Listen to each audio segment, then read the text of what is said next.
عن عبد الله بن قرط رضي الله عنه قال قال رسول الله صلى الله عليه وسلم أول ما يحاسب به العبد يوم القيامة الصلاة فإن صلحت صلح سائر عمله وإن فسدت فسد سائر عمله. رواه الطبراني في الأوسط.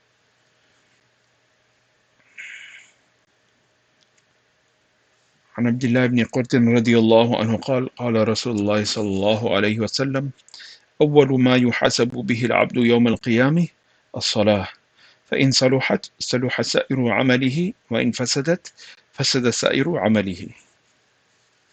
Abdullah ibn Qurt radiallahu anhu narrates that Rasulullah sallallahu alayhi wasallam said, on the day of judgment, the first thing a slave of Allah will be held accountable for is salat. If it is found sound and satisfactory, the rest of his deeds will also be sound and satisfactory. And if found rotten, then the rest of his deeds will also be rotten. Abdullah ibn Qurt radiallahu anhu narrates that Rasulullah sallallahu alayhi wasallam said, on the day of judgment, the first thing a slave of Allah will be held accountable for is salat. If it is found sound and satisfactory, the rest of his deeds will also be sound and satisfactory. And if found rotten, then the rest of his deeds will also be rotten.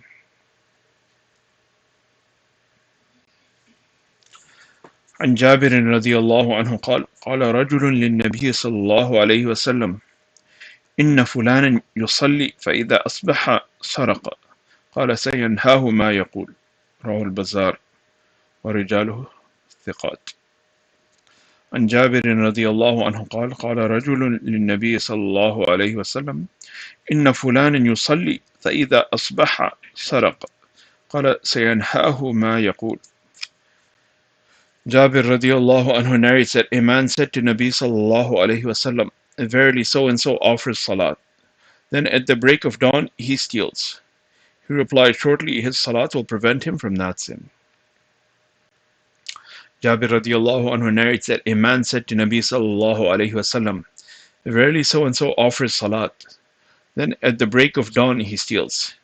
He replied, shortly his salat will prevent him from that sin.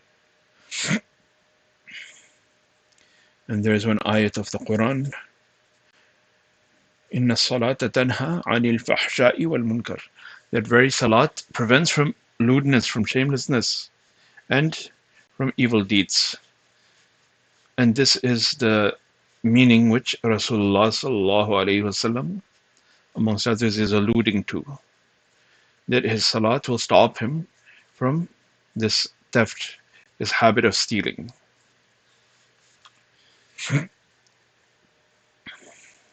So just as we train our children and we try to advance our own, we try to do things which for our own personal development, to remove bad habits from our lives. Salat is one of these things which will help us to leave our bad habits. And this is something which Allah Himself has said. Allah has said this in the Quran, that salat will prevent someone from shamelessness and bad deeds. So it becomes very difficult to leave several bad habits. Each habit is a problem of itself. Every bad habit we have developed is it's a huge effort to kick that habit. But salat is such a thing that if a person works on his salat, he really works to perfect his salat, to pray his salat as it ought to be prayed, then this salat will be a means of stopping him from these bad habits. So today, more than ever, the bad habits of the people have increased. Our bad habits in general, whether it be falling into haram with respect to our eyes, our ears, our dealings, whatever it might be, all of these shapes are problematic. And how will we kick all of these bad habits? Through salat. Either we work on every single one of them and give time for every single bad habit And of course, a person should give time to remove his bad habits. But if he works on his salat and he makes a concerted effort on his salat, then inshallah this will help him to remove all of these habits. And there are other ahadith, inshallah, we'll read them in Fazail Amal. We're talking about where we discuss someone who finds that bad habits are not leaving his life. Then what does this signify? Well, this means that his salat is not at the level that he needs to bring it to. That means he has to keep on working on his salat. Inshallah, we'll look at those ahadith later on in due time, inshallah.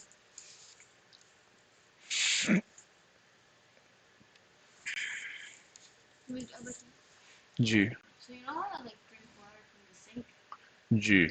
If I read my namaz as good as it should be, is it possible that that habit goes away as well? Inshallah. Ji. What's the gate of badness? What is the gate of badness? ये बहुत very very bad. हाँ, आपको पता होना है. You want to know?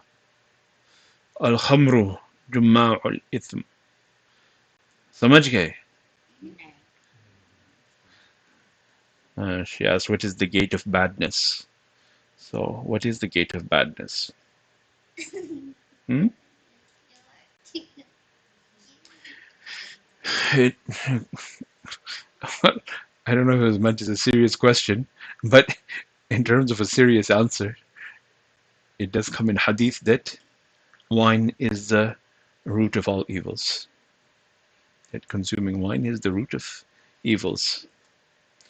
So that is one potential answer. Maybe Khadija did not realize that she was asking that question, but nonetheless I have an answer for it. ठीक है Khadija? खुश? अच्छी बात है.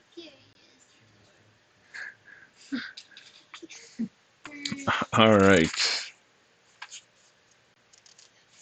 Abdullah Sunabihi radiyallahu anhu narrates that Rasulullah sallallahu alayhi wasallam said, when a mu'min, a believing slave, performs wudu and rinses his mouth, the sins of his mouth are erased. When he cleans his nose, the sins of his nose are erased.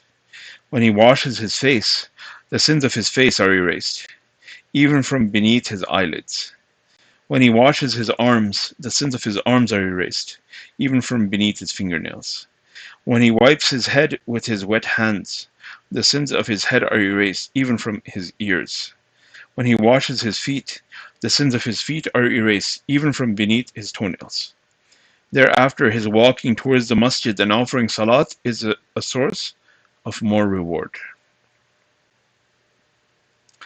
It is narrated in a lengthy narration by Amr ibn Abasa Sulami radiyallahu anhu. After performing wudu, when he stands for salat and praises, extols and glorifies Allah subhanahu wa ta'ala in a manner worthy of his dignity and concentrates wholeheartedly towards Allah subhanahu wa ta'ala, upon completion of his salat, he is definitely cleansed of his sins, as on the day his mother gave birth to him. Note, some scholars take the first narration to mean that by performing wudu, all the bodily sins are forgiven, and by offering salat, all the inner sins are forgiven. So even this wudu, which is a prerequisite of salat, we should make it a point to do it properly. One of the scholars was mentioning that plants need water, right? Plants need water. But what happens when you put too much water into the plant? Yeah, it's not good for the plant. So this is the effect of us wasting water in our wudu. When we make israf, when we are extravagant, when we are wasteful in the water of our wudu, then it takes away from the quality of our salat. Rasulullah sallallahu alaihi wasallam used to use one mud to make his wudu, one mud. So one of my teachers worked very hard to try to replicate this thing, and I will just show it to you. जी वो है.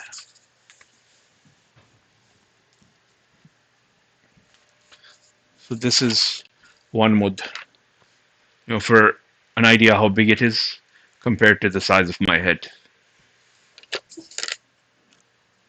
जी खदीजा बहुत हंसी आ रही है. So this is the size of my head. Khadija, I will compare to the size of your head.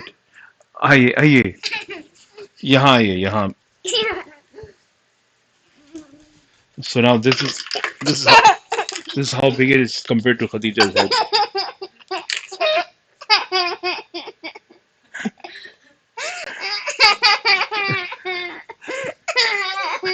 So that's how much water Rasulullah sallallahu alaihi wasallam would use to make wudu.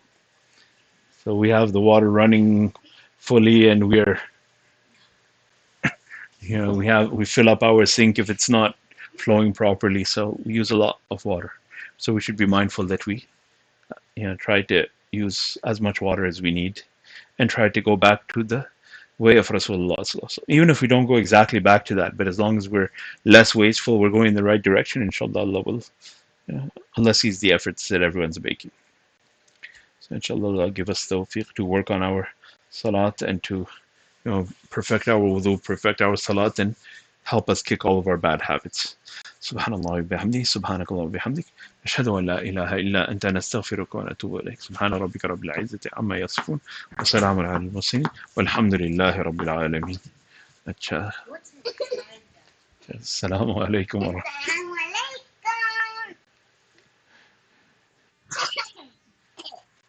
Ali is saying salamu alaikum to you.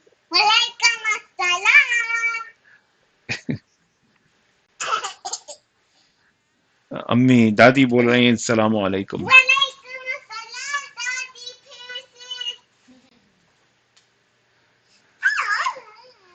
अच्छा ठीक है. Going assalamu alaikum wa rahmatullah.